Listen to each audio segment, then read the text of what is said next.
All right, so I just thought, getting ready to go into work here, so I just thought I would try to record a quick little intro video to this conversation. I had a conversation with Nate Heil and Jedediah Pascal. I think that's how you say his last name. Forgive me if I said it wrong, but it was on Grail Country, which is Nate runs that channel.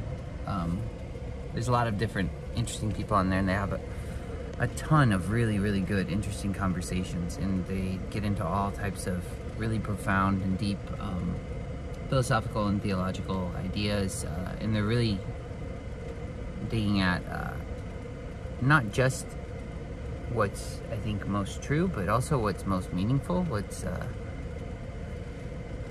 I don't know, they're after something good in a lot of their conversations. It's hard to describe, but it's incredibly interesting.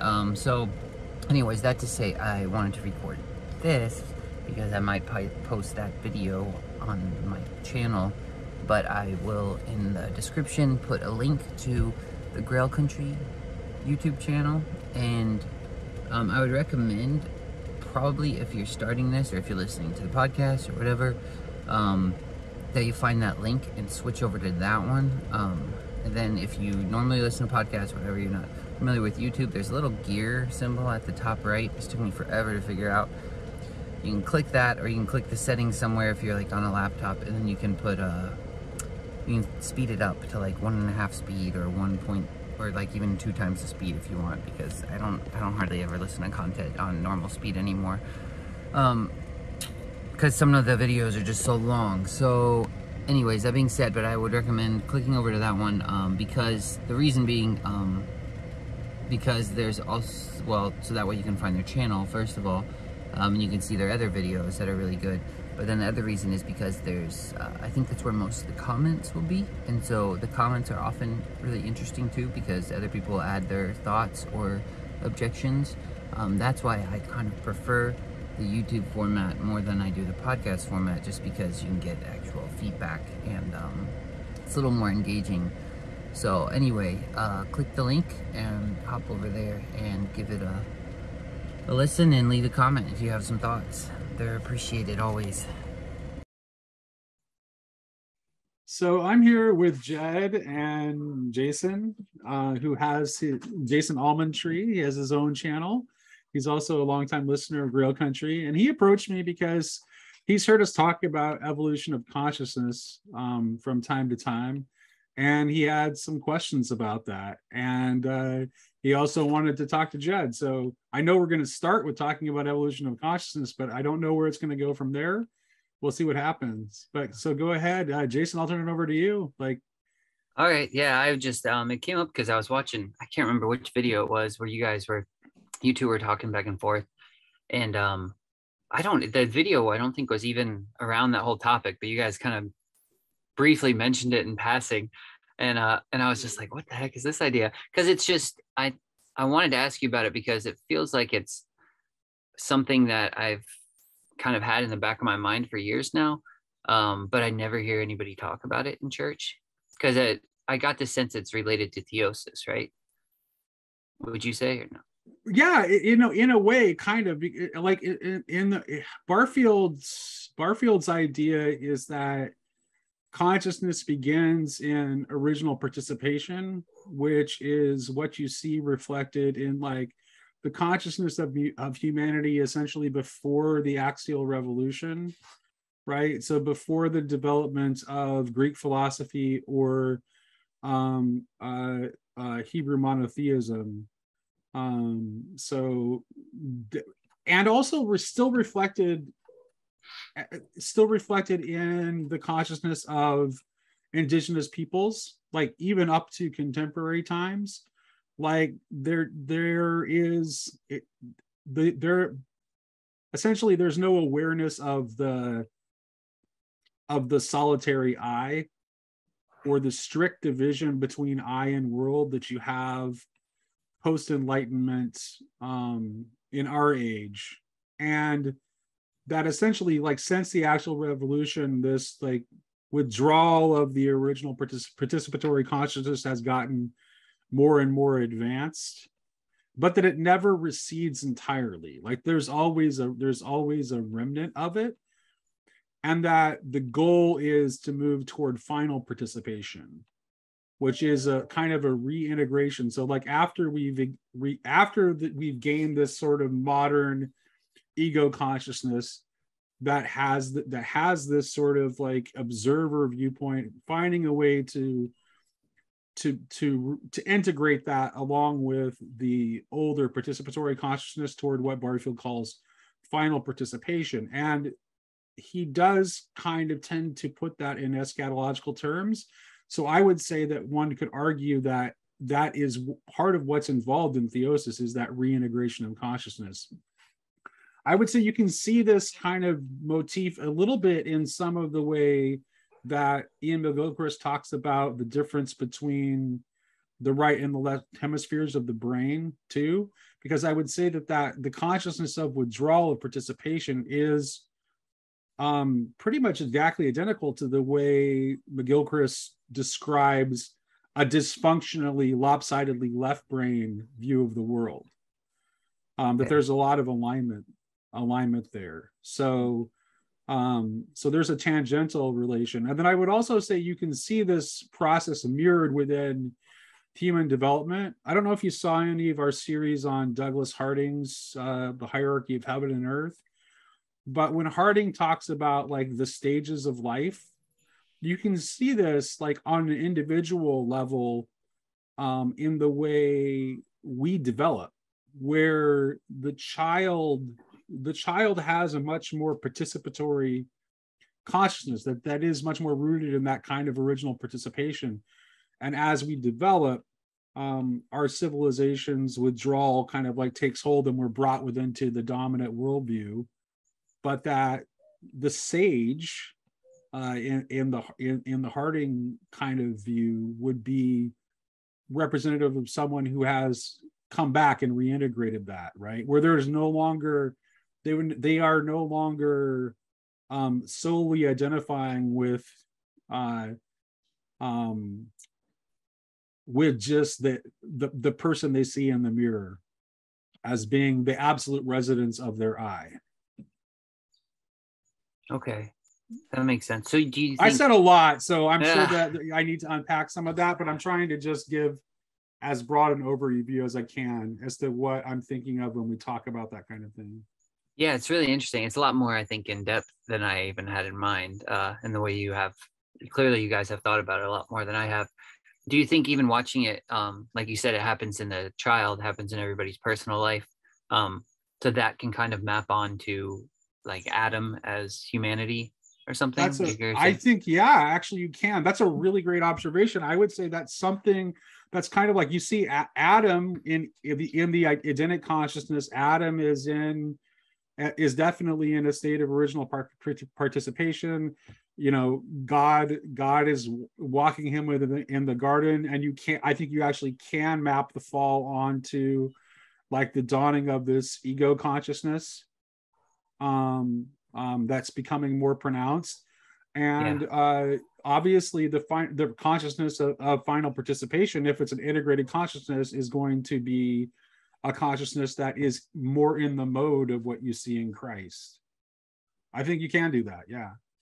Okay. Yeah, that's interesting. Yeah, because I think it's kind of in Isaiah, I think it talks about the harlot Babylon. She says that those are, well, in Isaiah, God's got this refrain. He keeps saying, I am, and there's none besides me.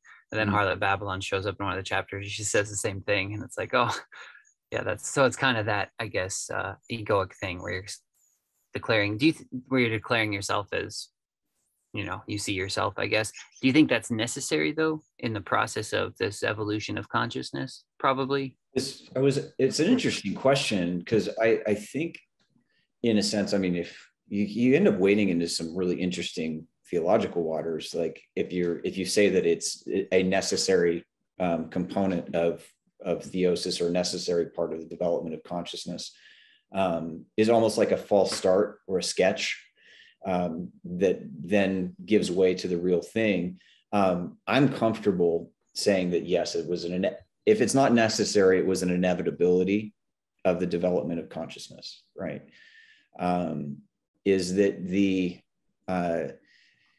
the image comes, like the sketch comes and then the final work is introduced after the sketch, kind of thing. And I think that, like, there is a sense where the first positing of the self, of the I am, right? So for me, I am Jed, right? Is going to be a false start, right? Because I'm going to look in the mirror and I'm going to associate what I am as an individual as is really bound within my own psychological self-perception, right?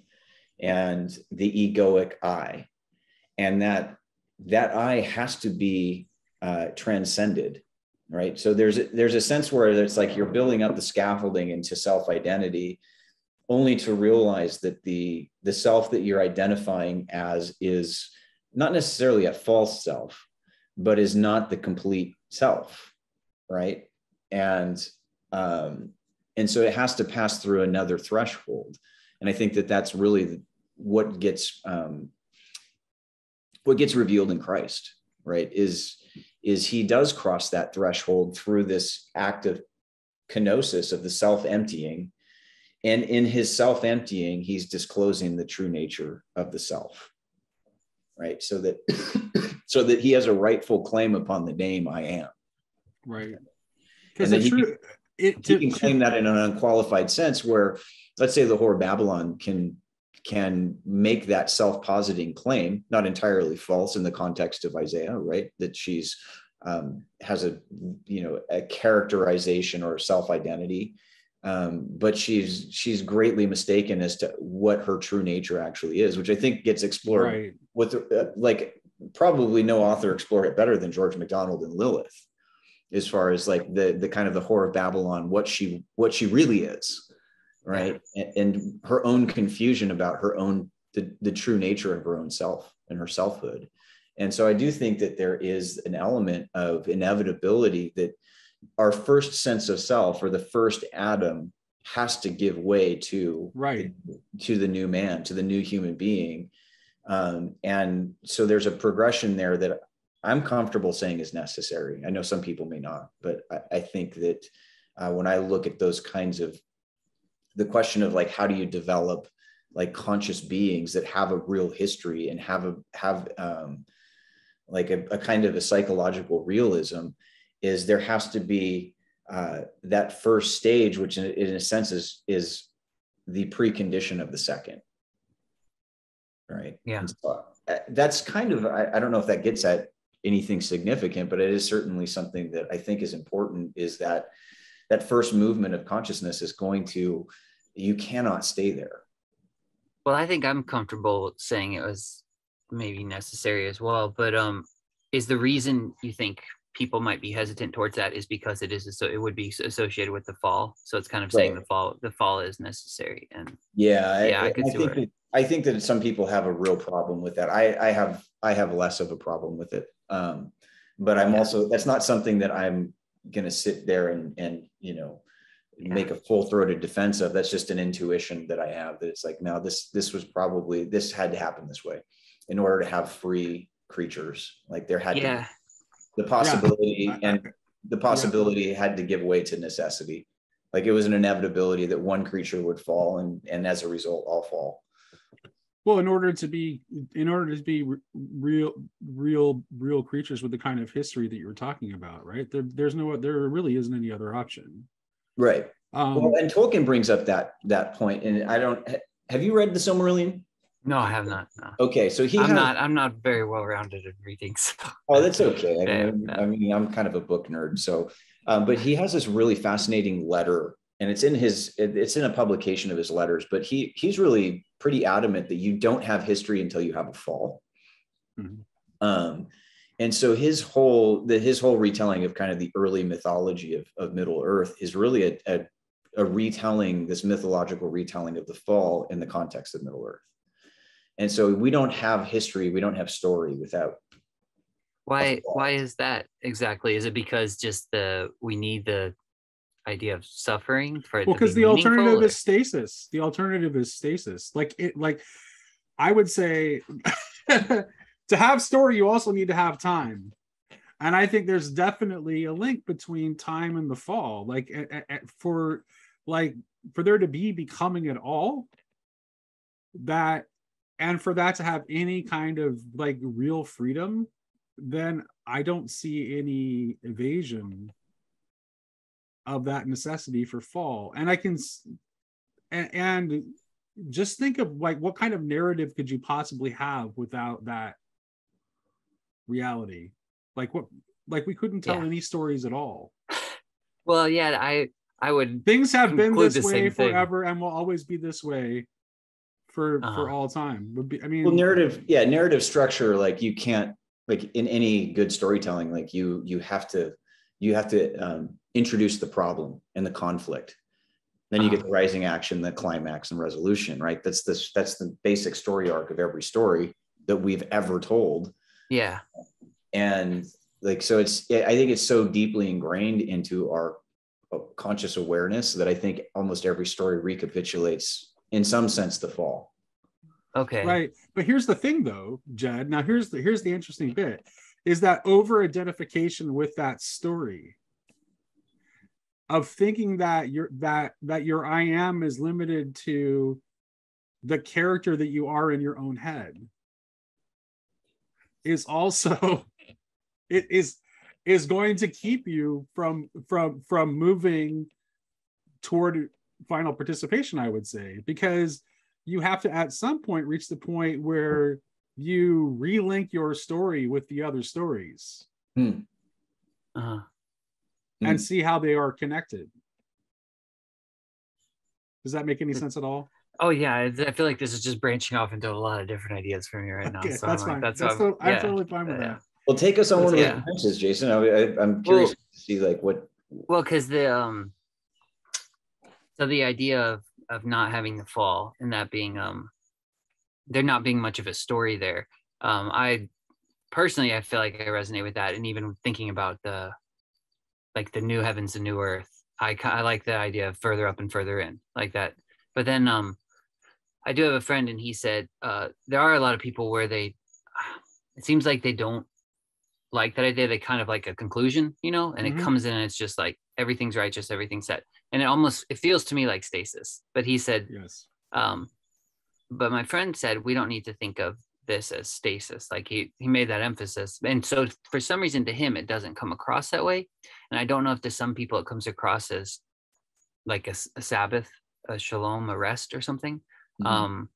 Yeah, that's I'm the not two. really sure. No, that is like, so that's the two basic ideas that we have of the eschaton, right? We have like this idea of Sabbath, of shalom, of peace and rest, and then we have this idea of the kind of further up and further in. And I would say that the theology throughout most of the history of at least in Western theology, the stasis or repeated stasis model has been the dominant view, and I think it's wrong.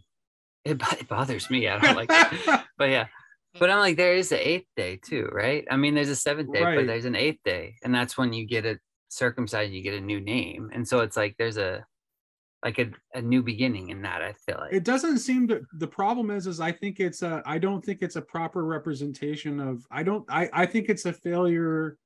It's a failure of imagination and thinking about both about eternity and about the infinite. Well, I think it kind of, that brings up a few different associations. I'll throw a couple out and just see where they land, right? So if you think of it in terms of like an octave structure, right? And that you have 7 days within that octave structure that repeat just like they do in a musical octave, right? Mm-hmm. So the 8th day is just the recapitulation and the ordering of the new system, right? And so it's in a sense, it's the 1 and the 7 that kind of come together in this new living reality. And I think that the whole concept, and I think that there's always been kind of the tendency in Christian metaphysics to look at that final eschatological state as stasis, right? And but I think that there's also another strand that you see like in Gregory of Nyssa, which is like the epictasis, the ever outstretching. So kind of the further up, further in kind of concept. And I think that really, you kind of need both elements, right? And that's, I think, the only way that creatures can embody the divine infinity is from that state of essential rest. So our nature is at rest in God, right? But it is constantly moving, just like God's rest is constantly moving, because he's pure act. God is always in the act of being God to the fullest extent that God is God, which is to say infinite, right? So there's that stasis, but it's always moving. It's not an inactive stasis. And so for the creature is, being joined finite to infinite, like we are in Christ, who's joining the finite created nature to the infinite uncreated nature, is that it allows creaturely movement to come from that place of divine rest, right? So that we're constantly being impelled on because we're tapped into the infinite source of all things, and constantly at rest, but always always in motion. And right, so the motion is always further into God. Right, and that would be to conceive of an I am that is outside the story. Well, or that a different story is being told. It's not the story that we assume that history is kind of has this narrative arc, and that's really the sum total of all things. When in reality, it's like history itself is kind of the scaffolding to the real story. Right. That is always present and available to us. And it's that story of like ultimate reconciliation, or that state where God is all in all. That is actually the case now. So the story that connects to all stories. Right. But which would be the true I am, as opposed to the character that you are in your head when you're talking to yourself. It's a hard thing to grasp, because it's like, if God's infinite, how's I can see it working as like a pattern, like a perpetual pattern of stories connecting to stories, continual reconciliation. Mm-hmm. But like, if he's infinite, I don't ever see this point of like just this, because if, like it said, it feels like stasis. If all comes in all, it's just like said and done or something like that. Like, I feel like it's a motion. That's how it seems to work in my head. I don't know if I can explain it right. I've tried to explain it before. Like, if we're talking about the story in Genesis, and if Genesis is kind of what we want to get back to, this Edenic state or whatever, it's like, I mean, you have to ask yourself, was it better before the fall?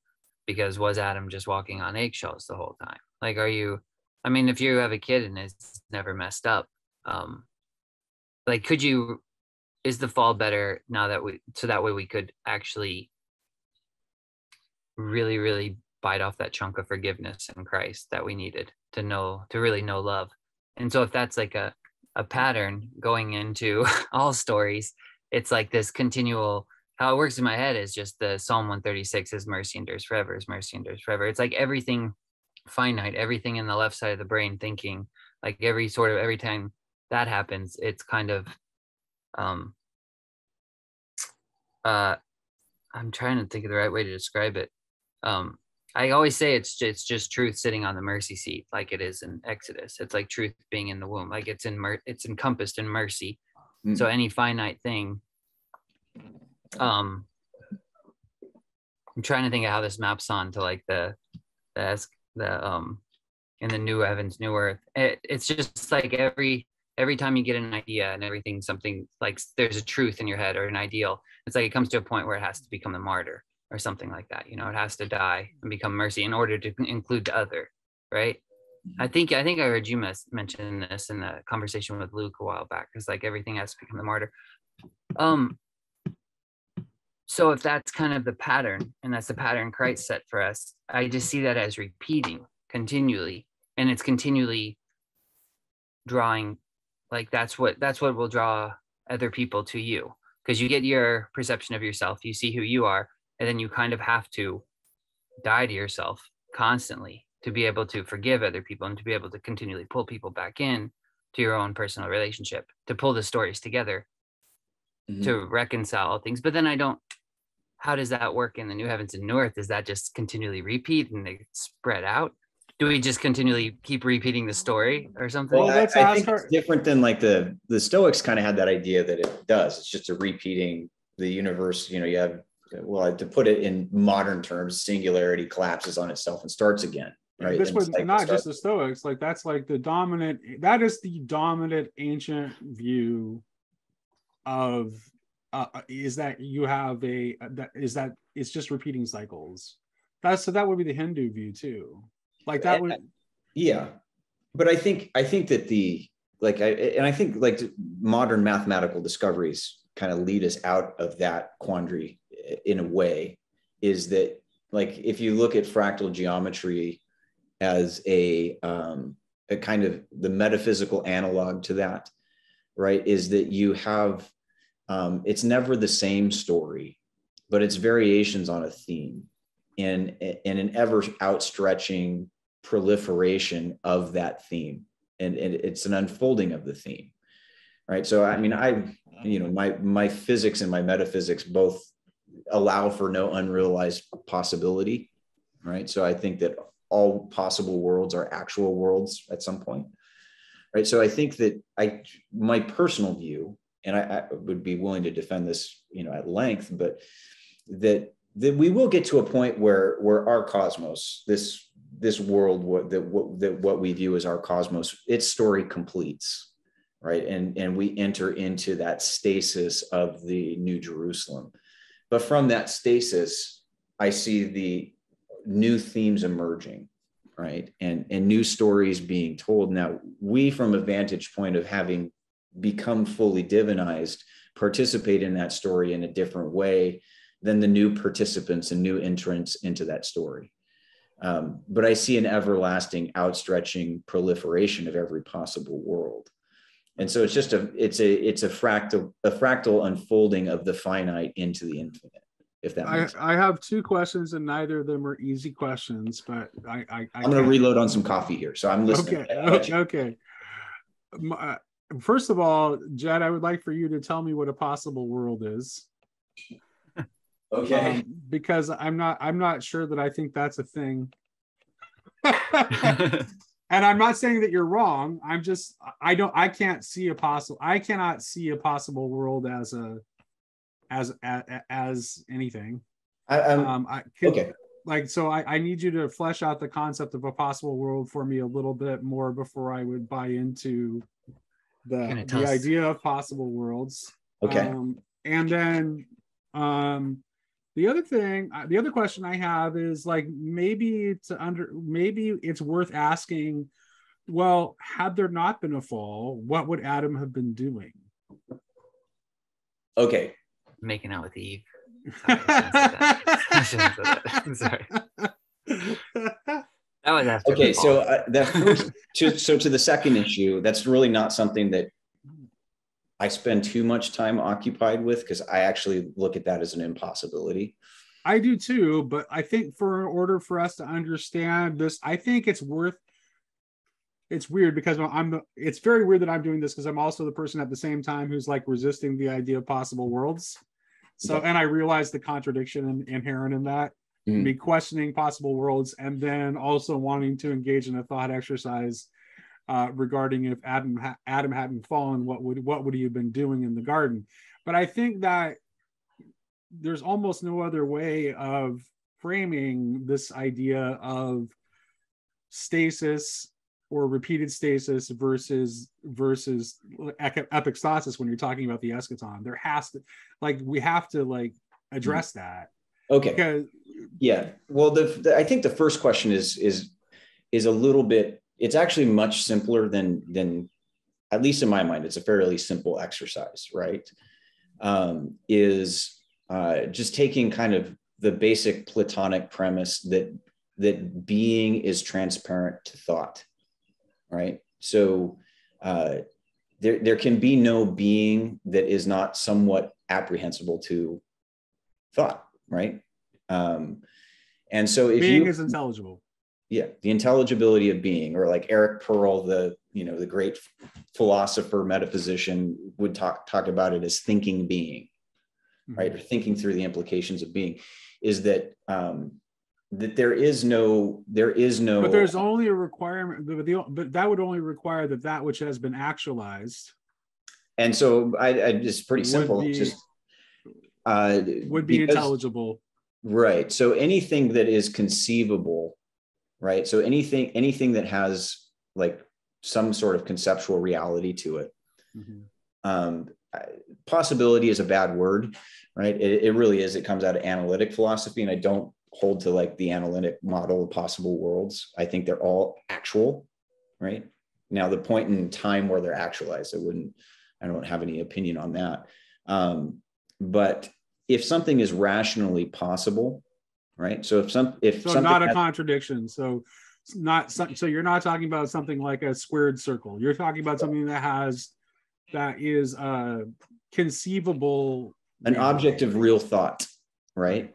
So if that object, if I can imagine an object that has, the basic qualifications of being, namely that it's transparent to thought, it can be rationally conceived of, discussed, its properties made known through rational inquiry, and that object of rational thought does not exist in this world, then it would necessarily exist in another world, right? And to back that up into just the discussion of the nature of the relationship between the finite and the infinite, because all possibilities are already, in a sense, actualized in the infinite, there will be an infinite sequence of actualization, right? So all real possibilities find an ontological ground of being in the real world, in the finite world, or worlds, right? And so you can't. So if I can conceive of a dragon, right? A dragon may not exist in this world, but there will be a world in which dragons exist, right? Because they would bear the marks of perfectibility. And that would be like the one qualifying point, is that I don't think we can conceive of any being without also positing that being can be perfectible, which would mean that its final stasis is union with God. Yeah, I don't know about that, because like you would give like real existence to all kinds of unimaginable evils that could be imagined. Like you would say that all of those, yes, all of those things are actualized. It's all ventured in creation, right? And all of that has to ultimately be resolved in an apokatastasis, in a restoration. But yes, I mean, in a sense, like, while evil itself has no necessity, monsters by necessity must be restored, right? So if somebody conceives of a monster, it can't have real being unless it has some sort of original goodness to which it must return, right? So you can't imagine like a purely. I think that God, I think one can safely posit that God only actualizes the good. Yeah, but the evil, like, so that means that there can't be infinite possible worlds, because you can imagine things which are potencies that God would not actualize. No, because if a being has a potential toward being unified with God, then that being has to exist in order for the manifold infinite perfections to be displayed in all being, right? And so I realize that's kind of a technical metaphysical statement. We got deep. Yeah, we got deep in the metaphysical weeds a while back on this one. Yeah, and let me withdraw my question, because we could literally spend the rest of the time talking about this. Yeah, I did write some stuff on that. But the sense here is like, essentially, to put a practical point on the question, is those things will arise out of our co-creative activity as the body of Christ. But then I have a question then. So if that, and you're saying that would be that's called the eschaton, right? New heavens, new earth, after all that. Okay, so then would there be a continual pattern of falling and redemption then? Because you're saying there would be like I said, variations on a theme. So like if the fall has occurred in one world, it has occurred in all worlds. Okay. It's touched So that. okay, so it's like, yeah, I think I'm thinking some sort of linear time right now, and that's what's tripping me up a little bit too. Yeah, so it's already okay. I think I see what you're saying. Right. So because the fall occurred in our world, it would have occurred in every world. Like that's the scope. That's the scope of the fall. But then this gets into something weird too that I don't know. I was about to ask it earlier, but it'd probably get taken off somewhere weird. Like you mentioned time and space earlier, and I mentioned this to Luke Thompson because I've thought about this briefly, but I didn't know if where time and space kind of come into being, is that something does that come from attention or like focus and things like that? And so then if you are focusing or giving attention to these new possible worlds, this new in infinity type thing, would it at some point bring them into time and space, or will time just continually be in this realm of past, present, future all in one, and something I can't really wrap my head around fully right now? Does that even make sense, that question? I mean, I think that time and space are kind of a part of the natural outworking of the divine ecstasy of creation itself, right? It's so like the Hebrew term for salvation, yesha, right? To save. If you get into like the etymology of the word itself, one of the curious things that comes out is that it means to make space for something, to create space for it. And in a sense, that act of salvation is almost functionally indistinguishable from the act of creation itself. Yeah. Right? Okay, that makes sense. Is that the ecstasy of the divine love that is the creative power undergirding all things is of like such infinite productivity that it makes space for all things. And by, because the nature of that love is infinite, the outstretching of that expression will also stretch into the infinite, right? It just is a ceaseless vault of creation. But it begins with, the ecstasy of that inter-Trinitarian love, right? That moves outside of itself as a necessary expression of itself. And then, in a sense, images itself forth into the whole of the creation. And so, yeah, I think that the outstretching of not only the individual in that epic static outstretching of further up, further in, is actually also an experience of the cosmos itself as it grows and develops and becomes, in a sense, that ever unfolding story of the divine love. And so I think that where I draw the necessity of like an infinite creation is simply that it's, that's the only fitting way to speak of the infinite love of God, is that it's infinitely productive of that which it loves. So that there's no ultimate limit or end to. Now, each world may come to its end point, may come to its eschatological conclusion, but then then it takes on a different role in the life of the unfolding of the worlds that follow. What that is exactly, I don't know, but I would say like we're involved in that story as well, in co-creation. It's definitely compelling to me. I mean, that's what I mean.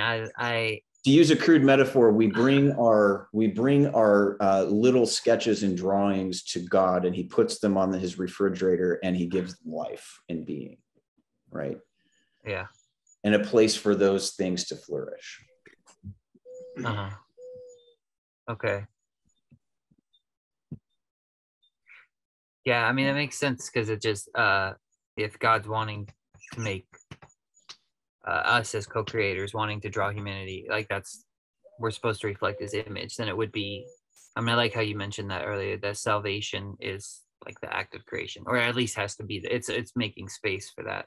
And how would you know how to co-create if you didn't have a history and a process of learning and a process and a development that led you to the point where you could create in a responsible way? Yeah. That's why I thought, this has come to, I mean, I've thought about this for a while. It's probably not that profound or anything, but the part in Revelation where it says, I saw thrones and they sat on them and judgment was committed to them.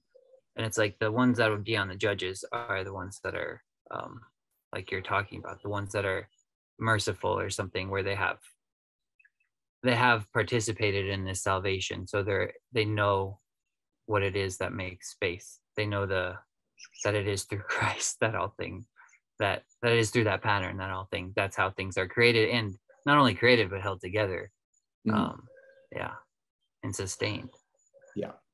And I also want to back up too for anybody that's listening. Like I realize like my view is probably an extreme minority, but I can't. My own thinking on that has been probably too inflected by too much science fiction.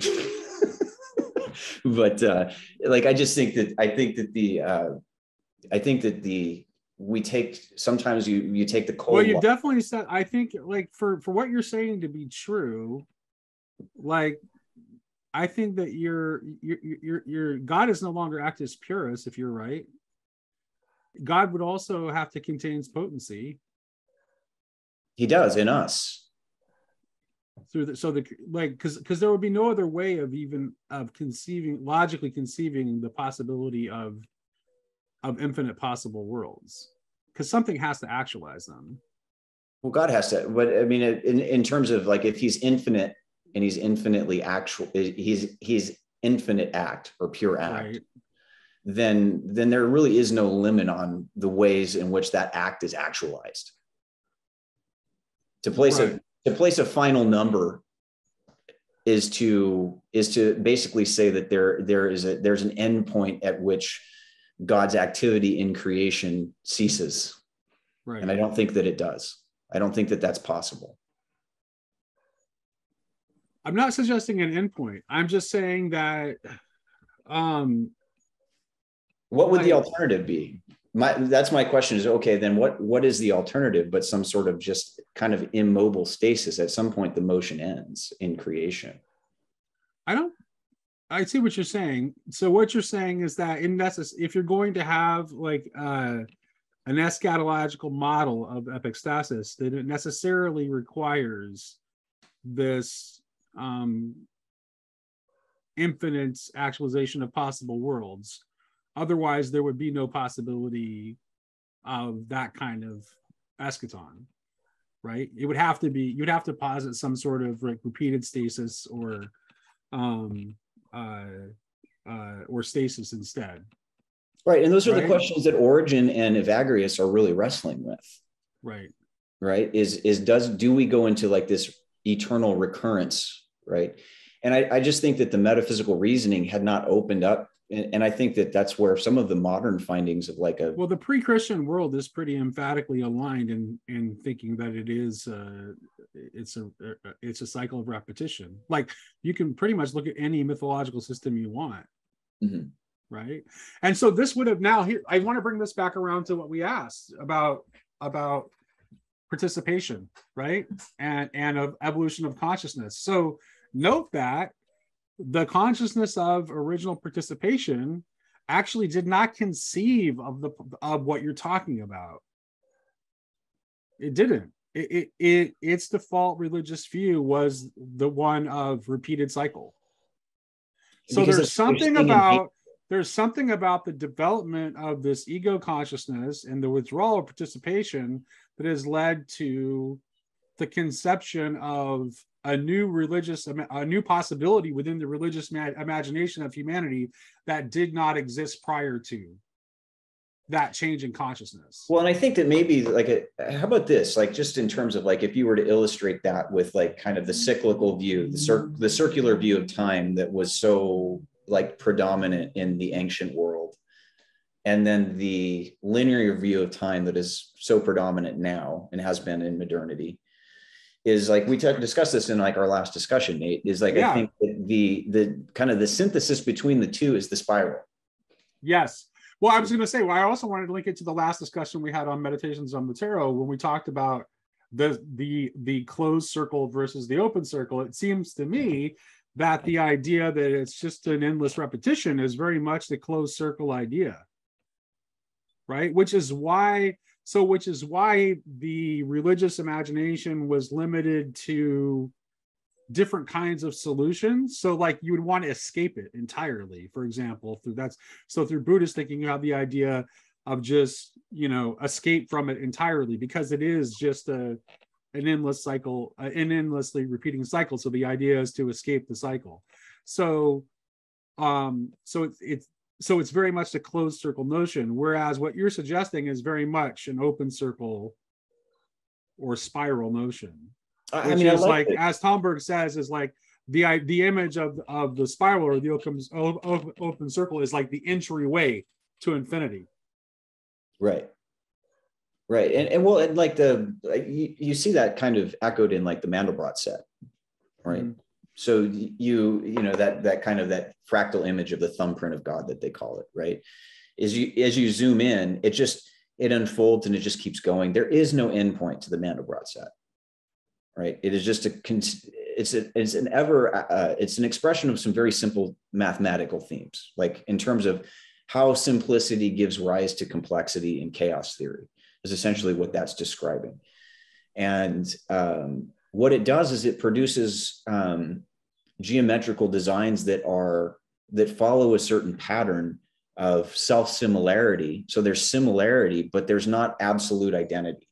Right. So it opens up into this ceaseless opening of new vistas, right? Mathematically speaking, of these new fractal designs.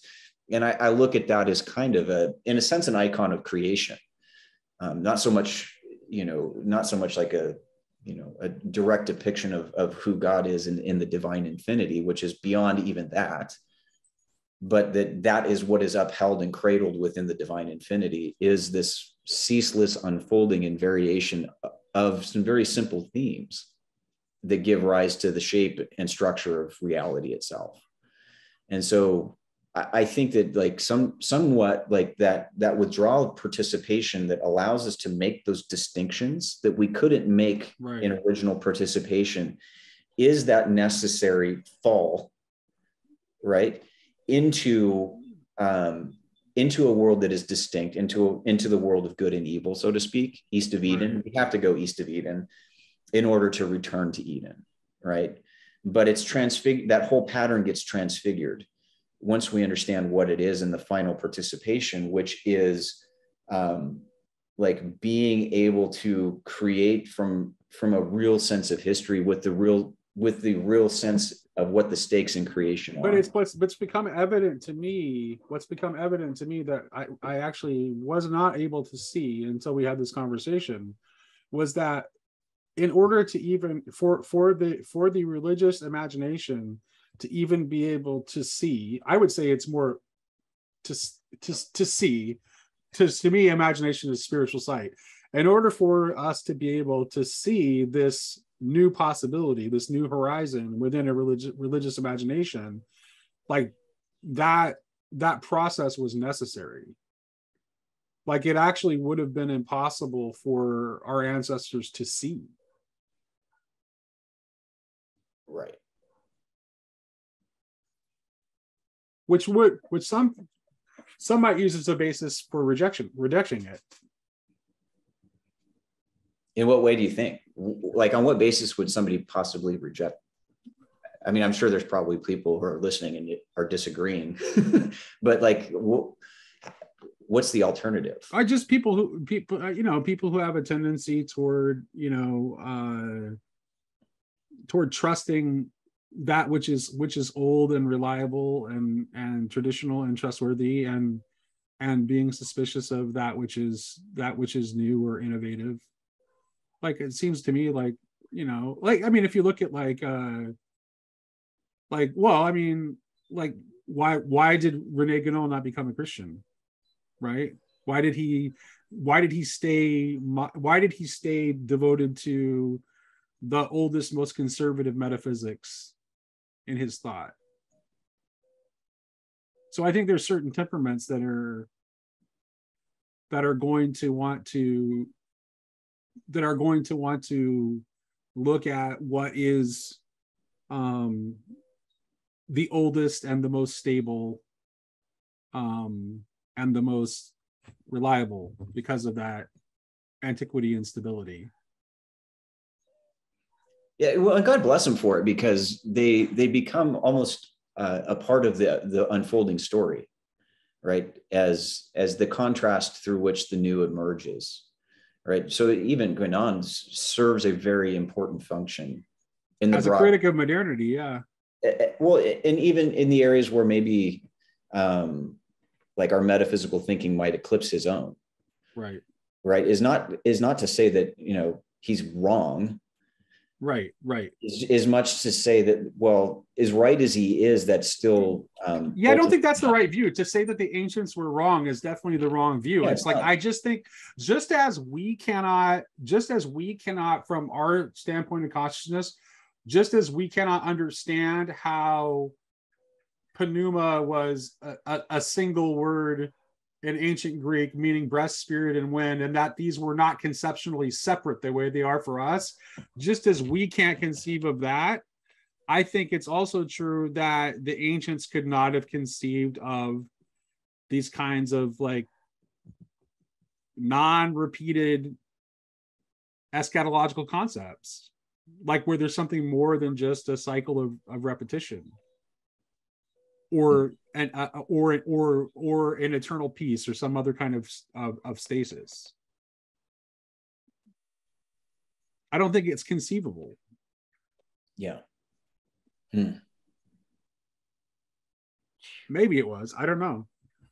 You certainly don't. I mean, when do you first, like, Gregory of Nyssa is like definitely well past the axial age, right? 4th century. Mm-hmm. Can anyone think of any examples of that kind of eschatological vision in any system, in any mythology or any religious system prior to that? He's doing, like, he's bringing in a real innovation in the whole concept of the infinite. Yeah, that's what exactly. Yeah. I can't think of anybody that predates him, even in the Christian world, who was thinking through the nature of the infinite in a way that kind of opened up new vistas. Well, even in early axial thought, the infinite was viewed with suspicion, right? So for like the ancient Greeks, it's like there was even an evasion of using the term infinite. Like indefinite was like the preferred term usually. So for Euclid, for Euclid, there's not an infinite number of points on a line. There's an indefinite number of points on a line. Right. So there's even a skepticism of infinity as a concept. Whereas for us, it's kind of like, I mean, not that we really understand it because it's still beyond our comprehension, but it's certainly not something we have no aversion to it. We talk about it all the time as if we understood it, even though we couldn't conceivably have any idea what we're talking about. Mm-hmm. I got to step away for a second. I apologize here. I'll be right back. Okay. All right, Jason. Sorry, we've been talking a lot without.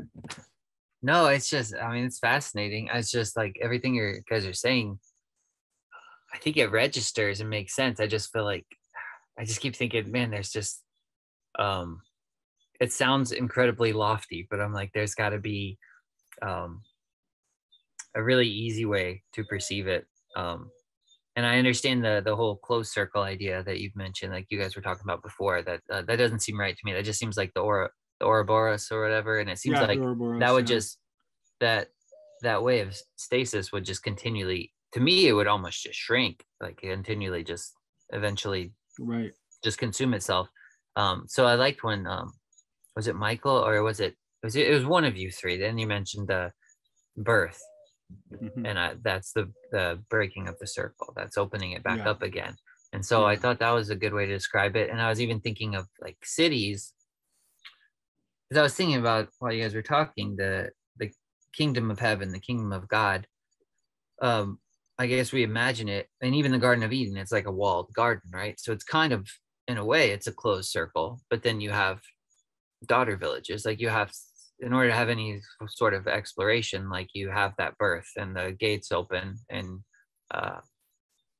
this one leaves his father and his mother and goes out and is joined to the new wife potentiality, the new feminine, and then reproduces. So it is like, I don't know, that's kind of how it's mapping out in my head. You have it on the really personal level in a family. It's just birth is like the opening of the circle, opening of the womb, opening of the, and then it's creation through that. And then, but then it even maps out to the kingdom of heaven or whatever kingdom you want. It expands that way of going out into further potentialities. So I see it like progressing up that pattern, like you're talking about.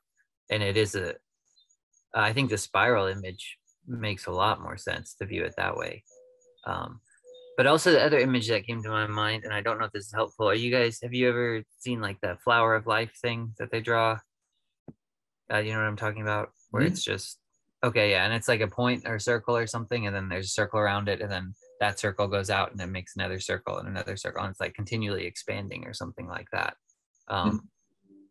To where it's not even in that, it's not necessarily a closed circle. It's like a new point to then creates another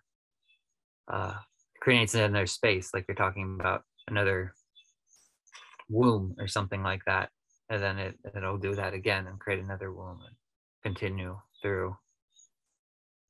So I don't know what I'm getting at. I guess that's just what's mapping onto my head in terms of new heavens and new earth, and going into all of that would be something like that.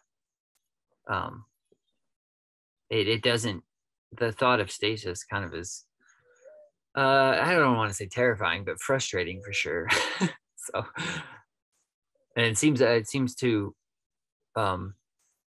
just devour imagination and almost destroy hope in a way, if you have this close circle. Yeah, and I think that's an important point, Jason, because I think that it's like imagination and hope are intimately connected, right? And you can even look in kind of like in our contemporary setting, kind of the anti-birther kind of narrative right now of like, why would I bring a child into this world that is so imperiled, right? It's a signifier of a fundamental loss of hope that is destructive of just the creativity of the imagination itself. And, you know, so in that, and I'm not saying like for people who don't want to have kids that they're all guilty of this or something like that, but I think just as a broad phenomenon, what it signifies to me is that there is a general malaise and a lack of hope that the world can be more than what it is now. They can be different or other or better even.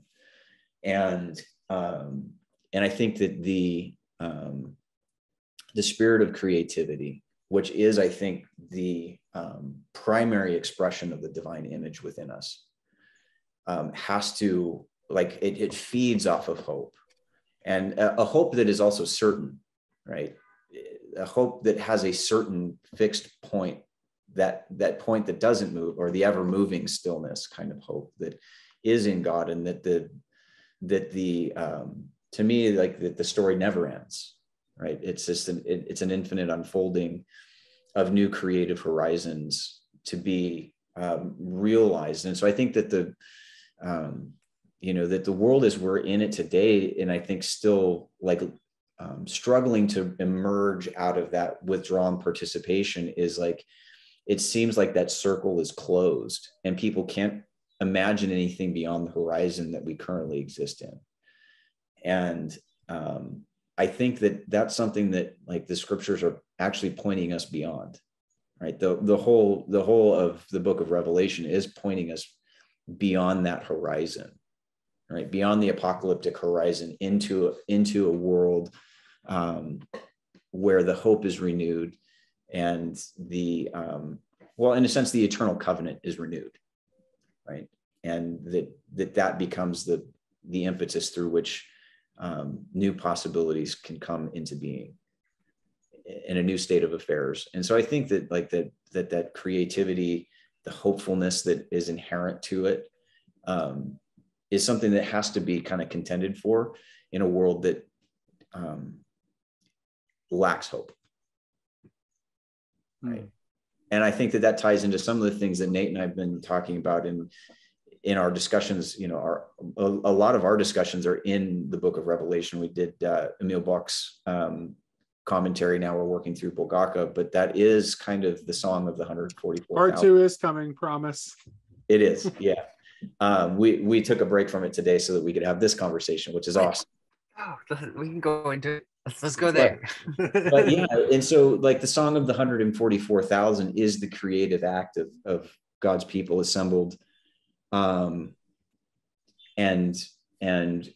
having that clear sense of who God is disclosed in Christ becomes the kind of that singular note that then we play off of, right? It's the master key, so to speak. Mm-hmm. And then once we get into that stage, then it's just a matter of the actual imagination of God's people collectively, like aggregating, across, all kinds of individuals and all kinds of spaces becomes the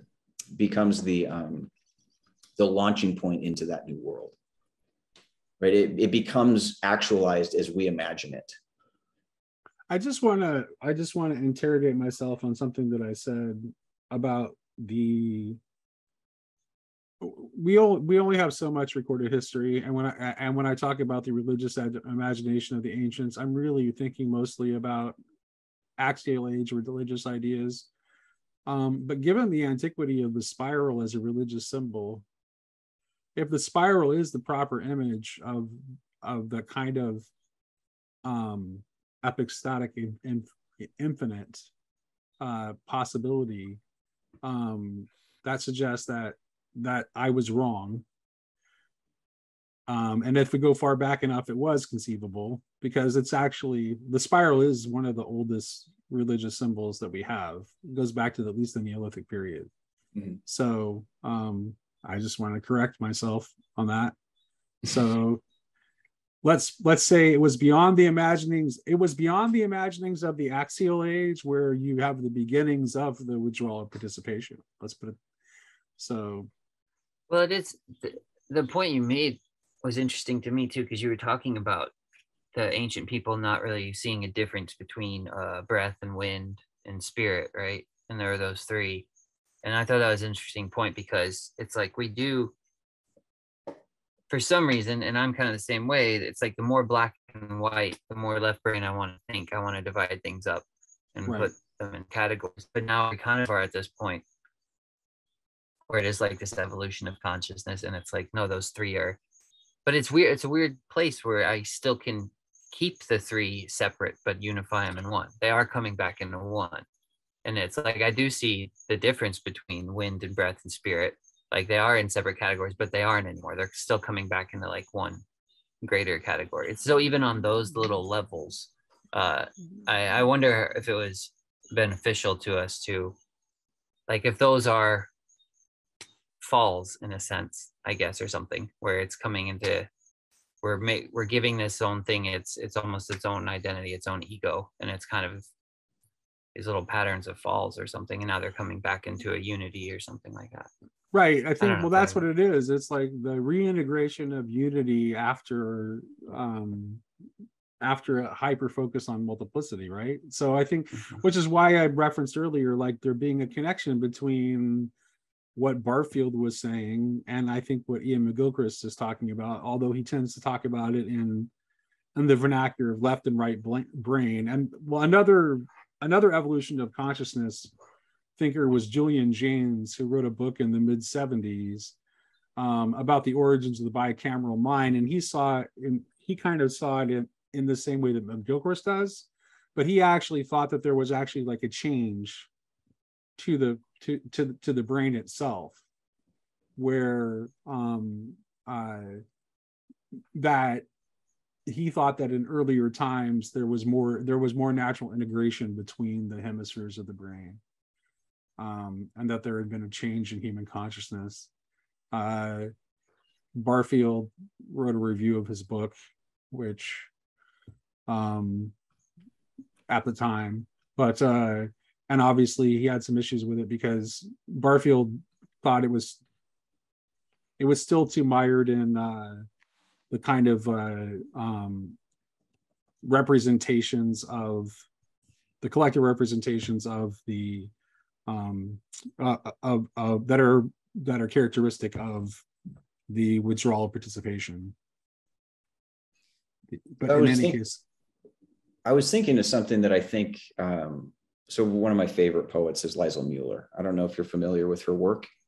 I think she won the Pulitzer in 97. And she was a German immigrant who came to the United States shortly before World War II, right? But she writes this poem that I think is actually really interesting, has something really interesting to say about final participation and the move from original to final participation. And it's called Monet Refuses the Operation. You mind if I read it quickly? No, go for it. Actually very illustrative of what we're talking about. So Monet refuses the operation.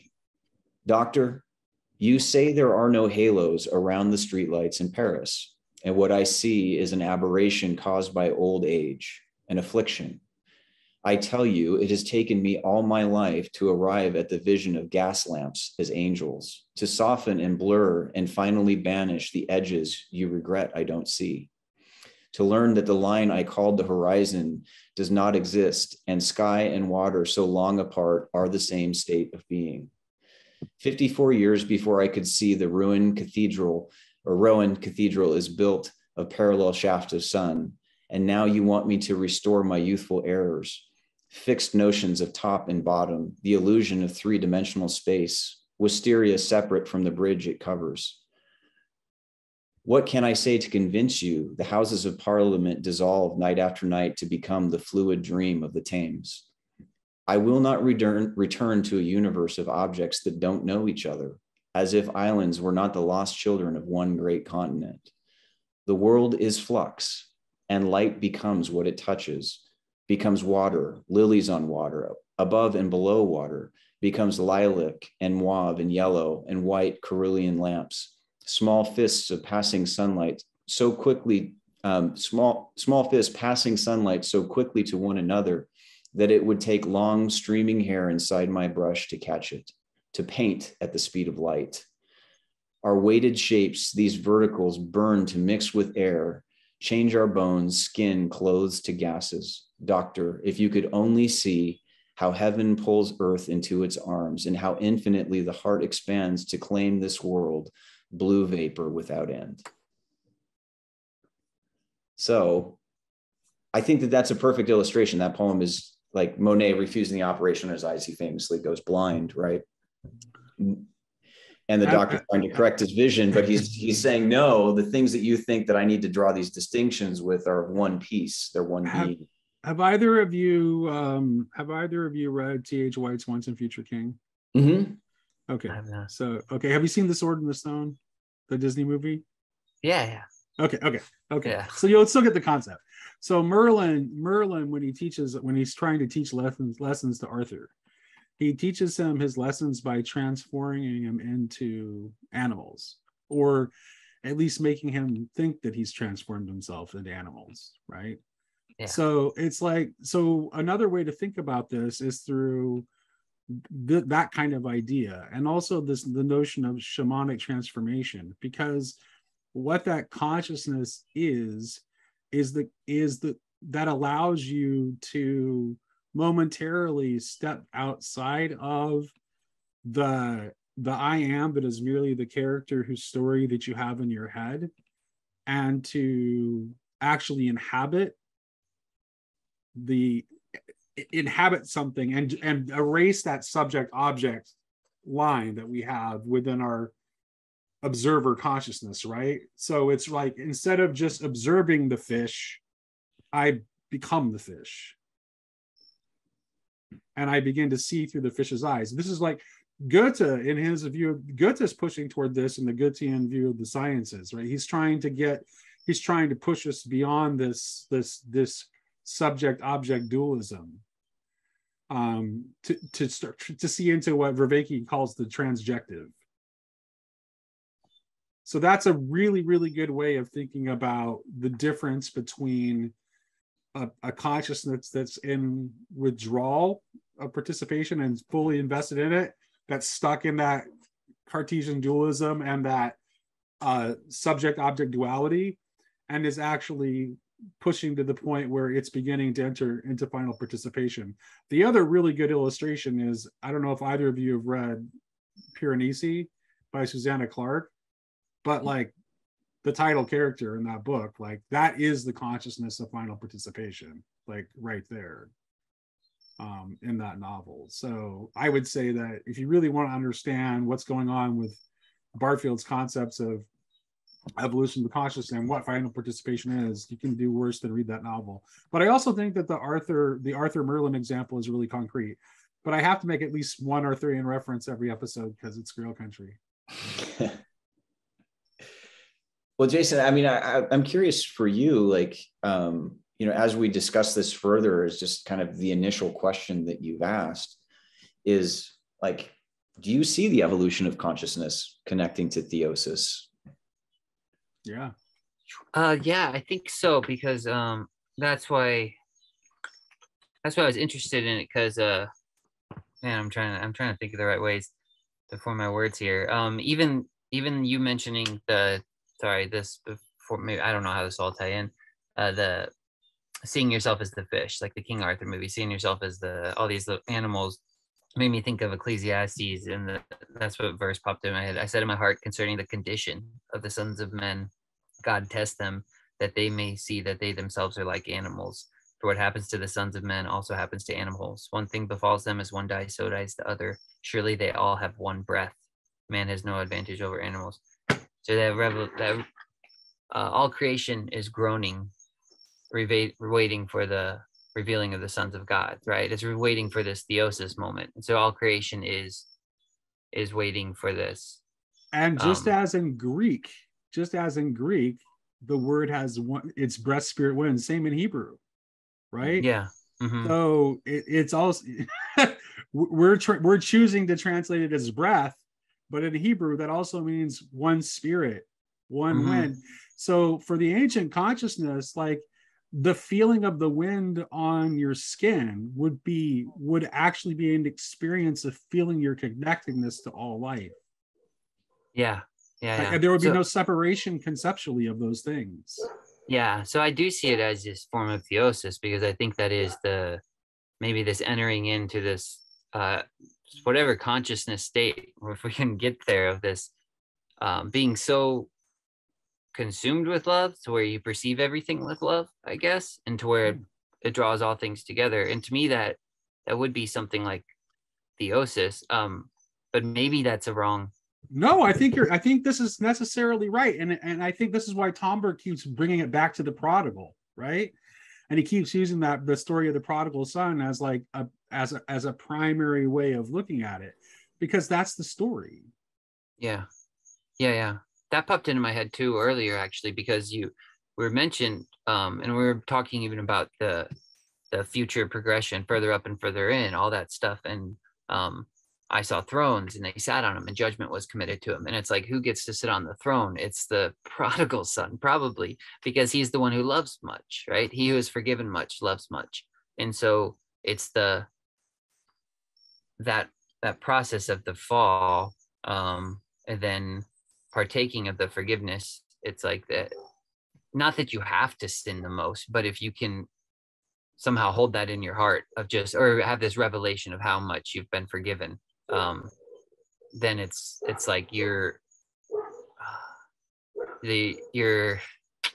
able to, or you're entrusted with the sword more, I guess. Like you're entrusted with the judgment a little better, because you know how to hold the mercy in the other hand at the same time. But if the prodigals if the prodigals really learned anything in that process, then the prodigal would also be able to reintegrate the older brother within to his own story and bring healing. Yeah, I would completely agree. And that's why I think it just that image of the king becoming the martyr is just key. It's like, it's because that would pull your brother to you, if ever your brother, because even if your brother didn't want to come back into the fold and he wanted to stone you, it's like you just do what Stephen did, and then it's like you recognize the blindness of the world, and it's somehow that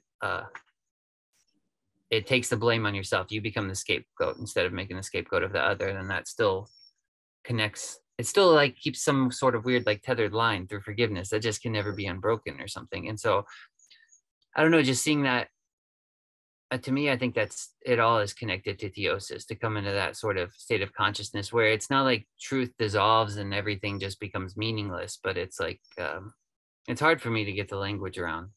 But I think that is, once that is recognized, I think, in that form of theosis, then it's just further up and further in. And it's that spiral like you're talking about. And it's that not like the repeating cycle or something. I don't know if that's the wrong way to describe it, but that pattern of story like you're talking about that branches off and continues to create, I think, through that form. I don't know. That's my thoughts on it. And even in that, like, even in that, like, so even in the Genesis text, right? The act of creation is also an act of drawing distinctions, right? Mm-hmm.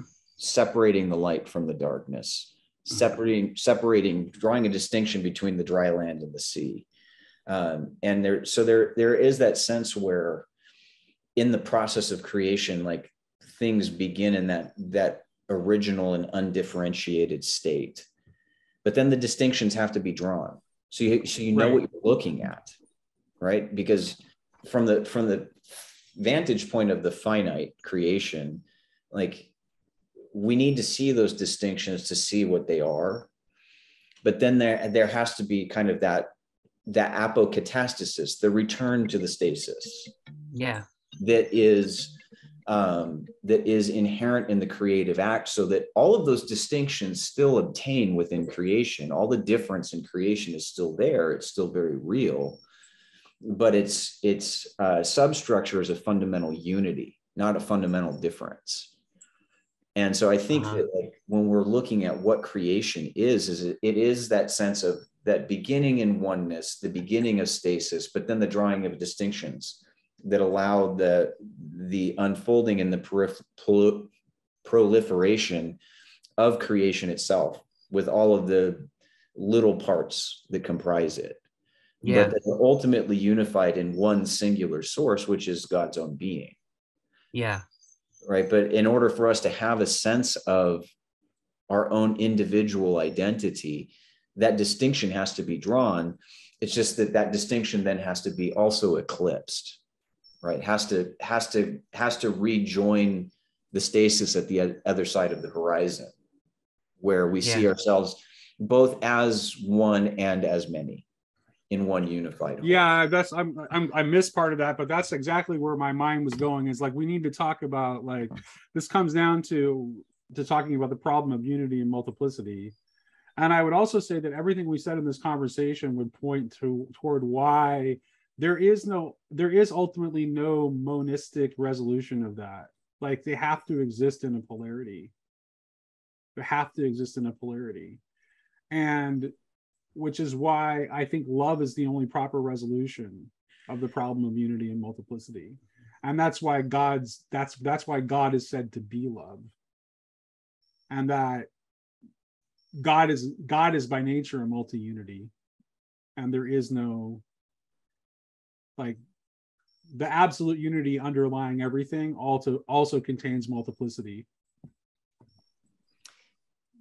Yeah, well, I think that comes, like, directly from just the divine nature itself, is the interplay between essence and person, right? There's already a dual expression, not necessarily a duality, but an expression, or a modal expression of unity is always going to involve the other. It depends on how you mean duality. If you talk about, like, I think like if you look at what some of the things that Tomberg says in the letter of the High Priestess, I think you start to think about duality in kind of that way, or what McGilchrist is talking about when he talks about the ultimate nature of reality is a duality that is a non-duality that also contains duality.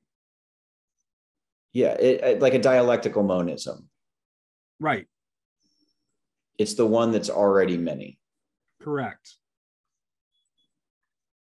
and I think I mean, that goes into some of those debates that Nate and I are tracking some online. But that's points to why there needed to. That's points to why evolution of consciousness at all.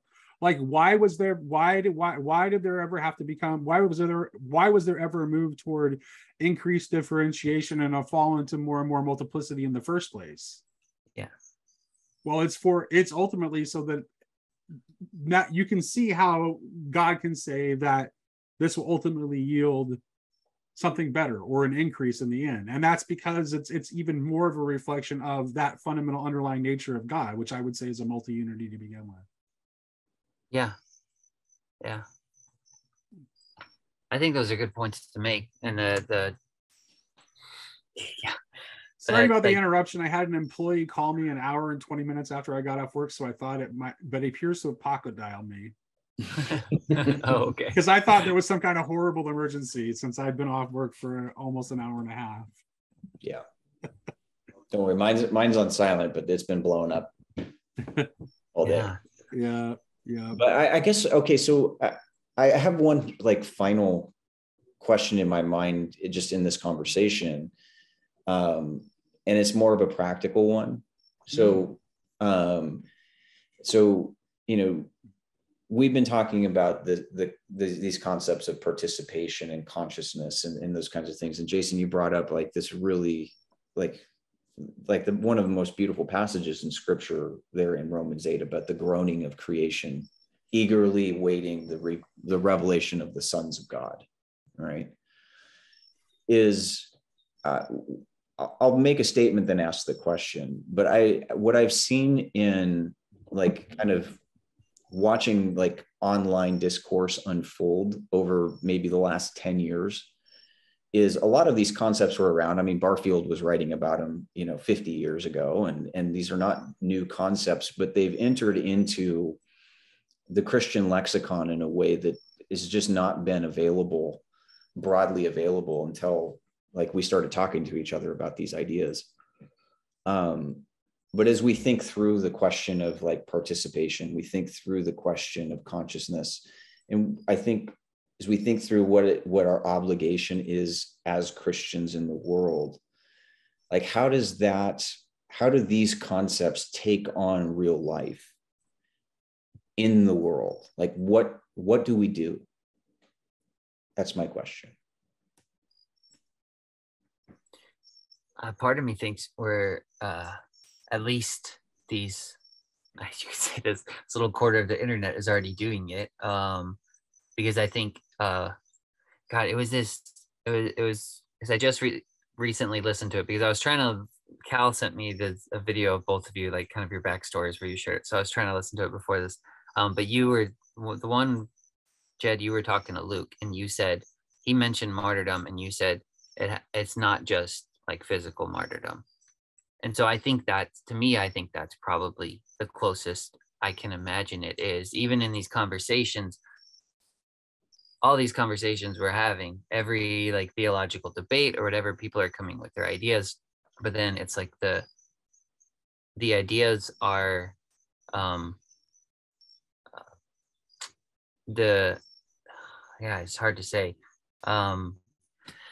I used to be, okay, so maybe I can get it this way. I used to be very, very, very, very hardline on truth. And I just thought truth was like the best idea, like highest ideal to aim for. And then someone pointed out to me, they're like, well, Jesus is the truth and he died on the cross. Like God killed him, like sort of thing. Like it's like he put him on the cross. And it's like that form of love. It's like where the king becomes the martyr. And so every idea we're coming into with these things, it's like we're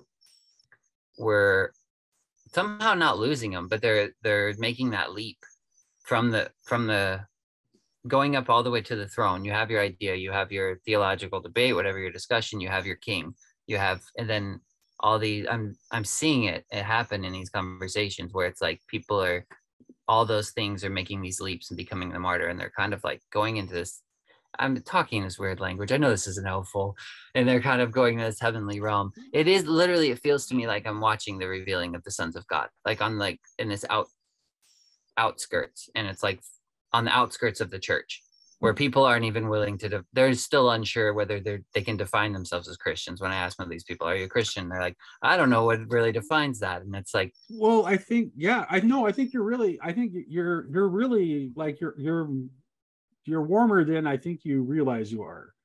And I think what you're saying connects to what was said earlier about this idea of making space, because I think that there's a connection between this idea of martyrdom and the idea of making space. So I think that's what the call is to make space. yeah, it's, I mean, it's hard for me to put into words, because I just feel like it happens fractally. I mean, it happens, even like embodying it, like you're talking about, Jed, it seems like it's just it happens in so many small ways and large ways, where Paul says, I die daily. It's like, it's this dying daily is this progression into theosis or life or something like that. And it's in a weird way where it's like, it's not that you abandon truth. It's just that, I mean, because Christ rises again, you know, he becomes a martyr, but it's like he rises again. It's not like the truth, the way the truth and the life is just obliterated and forgotten. It's like it just transcends at that point. I don't know the right language to get at, but it seems like that. But what, when Paul says I die daily, what I do you think he's talking about? Probably the left brain type thing. The all of that. Which I think, I mean, I think it's the same thing like with the prodigal son too. He was dead and he becomes alive again. He goes and he lives his own life. He becomes himself. He's in this self-identifying mode, and then he comes back and he's dead. He realizes he kind of dies again, comes back and is willing to fall at his father's feet. So I think it's in all those ways. It's all those. I mean, I think it just seems to be that has to happen in order to include the other. It's like, I keep saying, yeah. Sorry, go ahead. No, I there's a couple of things I wanted to just draw some connections that you're saying. Like, so in Paul, like, I think that the question of the I that he's talking about, right? If you go into Galatians, what is it, 2:20, that I've been crucified with Christ, and it's no longer I who live, but Christ lives in me, right? Mm-hmm. If you want to reduce that down to kind of a simple formula of what Paul's saying, is the I that is not I is me, right? Mm-hmm. Okay. The I that has to get crucified with Christ is so that I'm no longer right. I becomes me. Yeah, yeah. Okay, and who is me? Who is me? Well, me is Christ in me, right? Uh-huh. So that the egoic principle gives way to a unified and a participatory, I guess you could say, ego, right? I mean, that's it is. Yeah. But the I becomes a different kind of I by letting go of itself. But as that connects to the idea of martyrdom, and I think it's really important, is like martyr is, simply our word for witness. Right, exactly. Bearing witness, that it's through faithful testimony, right? And testimony, like valid testimony in the court of law, is not the testimony that forecloses all possibilities for all other truth claims. It's credible witness. Is this witness honest? Mm-hmm. Is it bearing faith witness is the honest witness of the way I see it, at least, is that faithful testimony has kind of at least two different modes of, this is what I perceive, what Christ's work on my behalf means to me, right? And so sharing your story, right? But also being able to embed that in the larger story of, this is what Christ's work on the cross means for all things. So bearing witness in those two modes to the particular and the universal. Let me put this at a more basic level though, Judd. How useful as a witness is someone who is blind and deaf? Yeah, you have to be able to. There's a prerequisite to be a witness. Yeah. Yeah, the prerequisite is that you have seen and heard. Yeah. Right. Yeah. Mm-hmm. That's good. And I'm glad you said all that. And I think that's what, like, the kind of the inner logic of John's Apocalypse is pointing us to, is that is, is the undoing of kind of Isaiah's formula of seeing they do not see, hearing they do not hear, right? Is that when the eyes are opened and the ears are opened and the heart is open to the creative work that God is accomplishing in Christ, there is a shift in the consciousness, or at least the shift is available to us.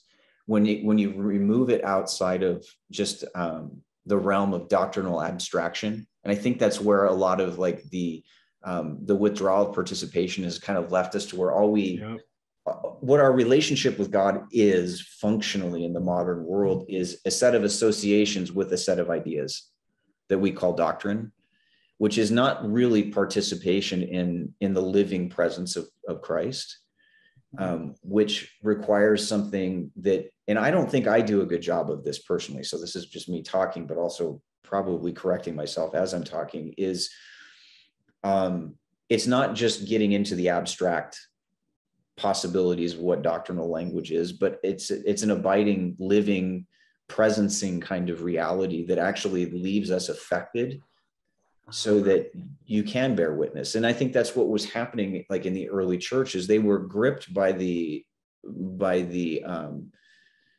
miraculous outpouring that was coming in and through Christ, post Pentecost, through the work of the Spirit.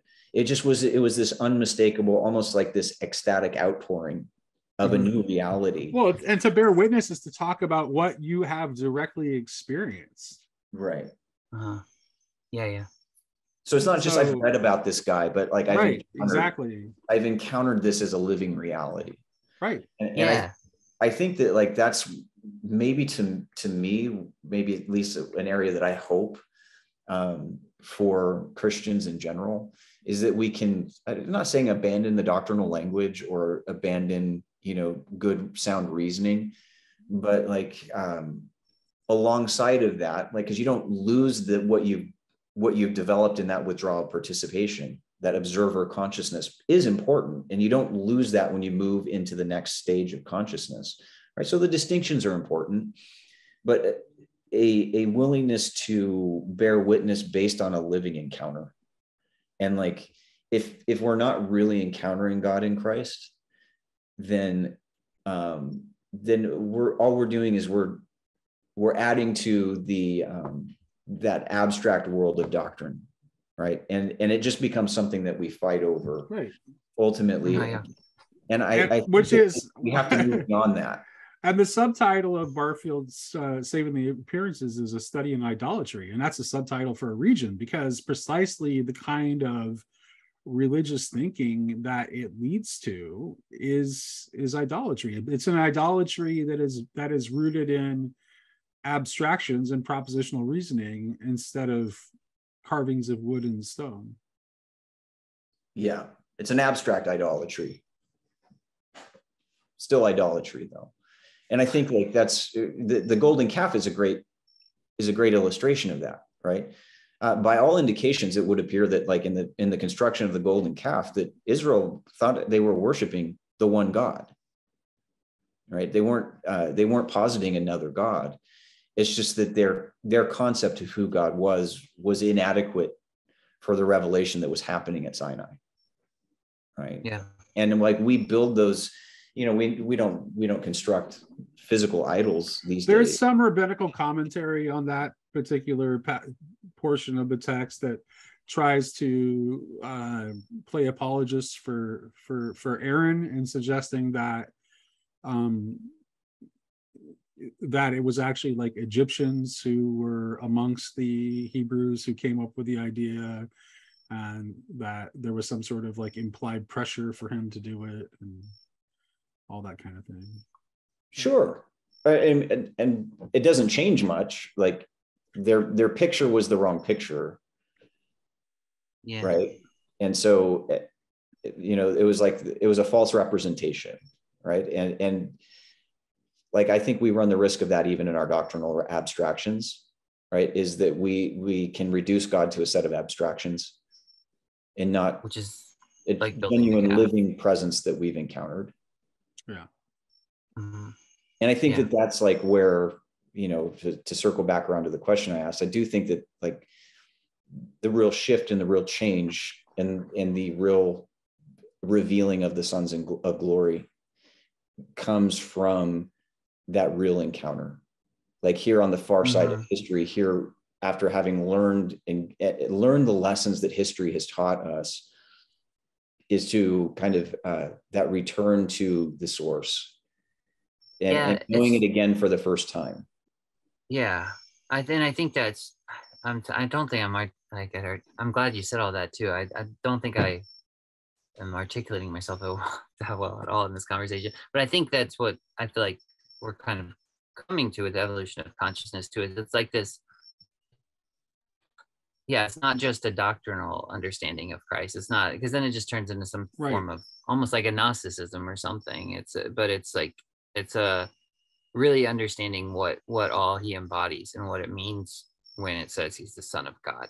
And it's like actually, well, not just understanding it, but actually having it, impact you, because you can understand it in small levels and in large levels. And it's like, but the further I actually try to think about it, it's just like, even if I were, I don't think I could abandon Christ if I wanted to now, because it's like, it is such a, it's all of reality to me at this point. Because the further I dig into it, it's like, if you actually want to go through deconstruction, it's like that, fine. If you actually are honest with it, you're going to find Christ at the bottom. Right. And so it's like of everything. And so it's just it, and just not just like, that may sound weird to some people, but it's just everything he embodies, like the idea, everything he embodies of God's forgiveness, the king becoming the martyr, of love. And it is love. It's just, sometimes it's hard to use that word because of just how much is thrown around now these days. I'm like, I wish there was a better or more impactful way of saying it, but it is love. And I think really tasting of it, the theosis part of it feels like, I always have that image of Mary pouring out the oil on the feet of Jesus. That's kind of the image I get of theosis, or her at the tomb weeping or something like that. Trying to think of the right way to describe it. Like, those are the pictures that come to mind. But the hardest scripture, I think, for me to wrestle with, I know I'm sounding really scattered, so I'm going to try to tie it in, is when Paul said, I could wish myself accursed for my brethren in the flesh. And I think that, to me, is getting at theosis. It's that sort of idea. When Jesus says, pick up your cross and follow me, and then it's like, do you just carry your cross, or do you actually get on it, type of thing? Like, cursed is every man who hangs on a tree. So are you willing to be cursed for your brethren? It's like, that to me is kind of what it gets at, where there's, where you're willing to go to hell for your brother next to you. And it's like, that doesn't do away with truth, because if you did away with truth, then there would just be no hell. But it's like, no, there's still this thing we're holding to, this idea, this good, this ultimate good we're striving for, but I'm willing to lay down my life for my brother. And I think it seems like that's, at least I'm seeing it more. I don't know. It seems like it's becoming more real in the world. But then at the same time, there's also this crazy amount of chaos that's just like, I don't know. That's what I mean. It's like certain circles, it seems like it's real. And I can see that, like, kind of that spirit happening in certain areas, in pockets. But then at the same time, it's just like massive amounts of chaos happening. So I don't know. Yeah. Well, it's the story within the story. Which one's the real story? Is the chaos the real story? Or is it simply just the background through which creation is emerging? Right. And it's the setting through which the new thing is coming. And in some senses, the chaos of our time is an inevitability. Like, it's going to be chaotic. That is, we are find ourselves in the middle of a disordered and chaotic cosmos, right? And that word from God is what brings order into the chaos, which brings light into the darkness. And learning to be that kind of embodied word, a word of the word, a further explication of being a little Christ, being a Christian, is the point. Being right? being an I am who can say I am and know what it means. Yeah. Yeah. And not just associate it with some story that you've told yourself. Yeah. That is a story of your ego. Not Yeah. not saying I can do that, because the process of theosis is nowhere near complete for me, but I can say conceptually that's what it would represent, was being able to understand the true mystery of those words and what they really mean, and Yeah. what they disclose about the nature of reality. Uh-huh. Yeah. Yeah. The thing I said with Mary too, I don't know if I tied that in, but the part is that she says this is for he says, leave her alone, she has done this for my burial. From and she pours it on his body, I think it says. So it's like we are the body of Christ type thing. We're being anointed for burial type of thing. Right. That's to me kind of what it is. Well, and that's it. Okay. Thank you. Because you brought up like it's been on the tip of my tongue. I think okay. So that that new song, that possibility of new creation, like you have to be willing to lose. Yes. Right. So many people are focused on winning history. Right. Yeah. How does Jesus win? He lost. Yep. He lost. Yeah. Surrender. Like in terms of like his messianic mission by every worldly standard was a failure. Yeah. Right. And I think that like bearing faithful witness in that nonviolent mode that we're called to in Revelation, overcoming not with the sword, but by the word of our testimony, is the willingness to lose. But also that willingness to lose, that also is the firm assurance of our hope of that new world, and the articulation and the explanation and the unfolding of its possibility.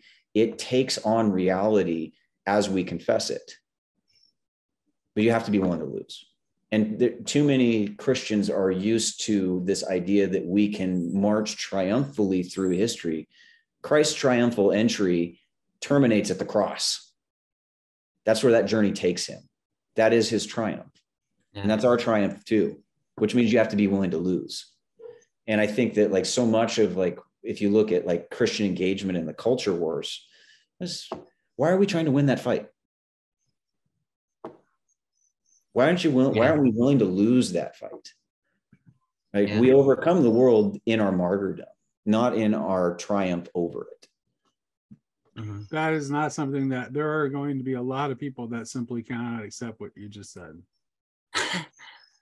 I think, do you think the pushback against that is because they think it's just you're laying down and being walked over? Because to me, it appears quite the opposite. I don't know why the push against it. I think it's a fundamental sense that it's fragile, like that somehow like the Christian reality is a fragile one.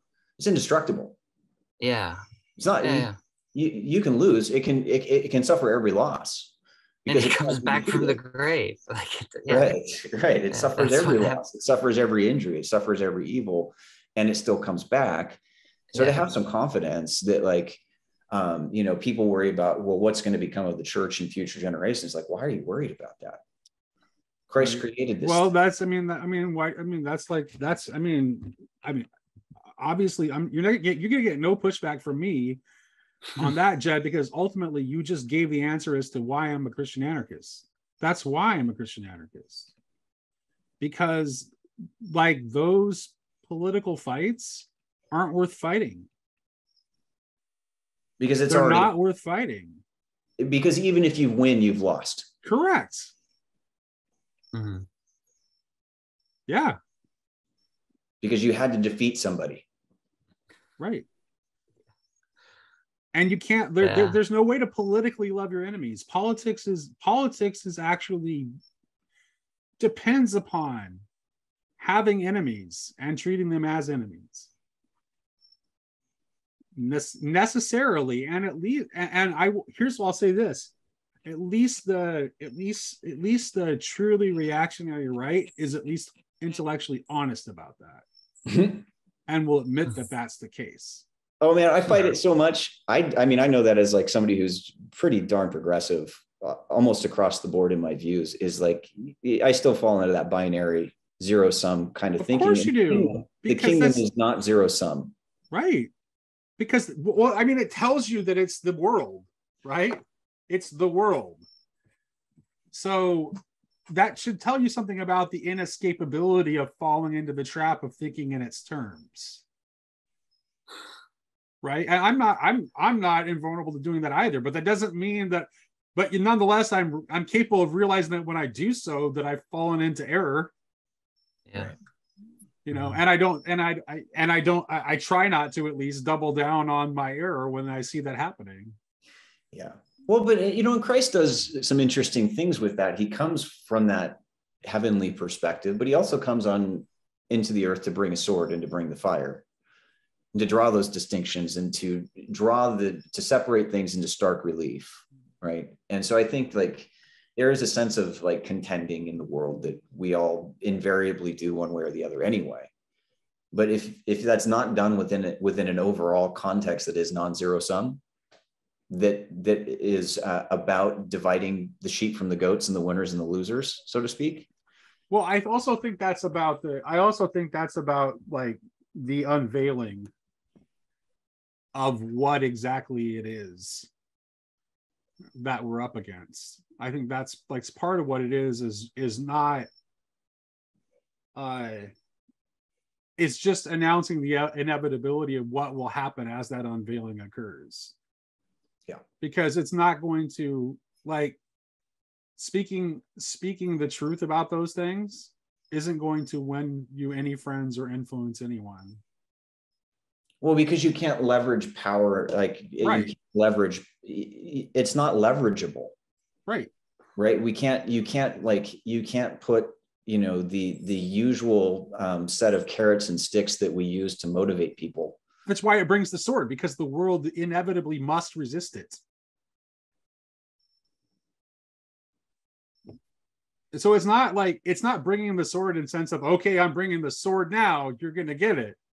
It's bringing the sword in that if you think and speak and witness to these realities, the sword will come.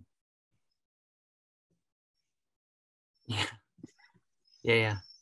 Hmm. What it's interesting, that kind of gets in what do you guys think about that?